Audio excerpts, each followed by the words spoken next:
Hello বন্ধুরা, high, শুভ দুপুর। তোমরা সব কেমন আছো? আশা করি ভালো আছো। ভালো থাকো, সুস্থ থাকো, এই সুন্দর দিনটায় তোমাদের ভালো কাটুক। আর আমি কি রান্না করেছি দেখো, দেখো, ছোট ছোট পোনা মাছ এনেছিলাম, তাই এটা ঝাল রান্না করেছি দেখো। আর এইটা দেখো কুমড়ো ভাজা, আর এটা কতগুলো মাছ ভাজা রেখেছি আমার জন্য। আর এটা দেখো, এটা আলুর খোসা আর এটা কুমড়োর খোসা দিয়ে ভাজা, অল্প একটুই করেছি এটা। আর রান্না করেছি এই চুনো মাছ দিয়ে।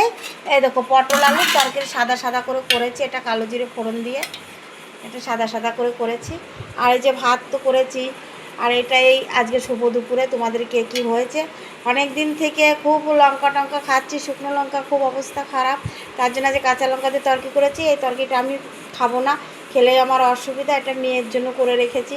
মেয়ে চুনো মাছ খেতেই চায় না, তার জন্য ঝাল করে রেখেছি। বন্ধুরা তোমরা কে কী করেছো না করেছো, কে কী কমেন্ট করে জানাবা। আর আমি কি চুনো মাছ কে কে ভালো খাও? আমি তো ভালো খাই বন্ধুরা। টাটা।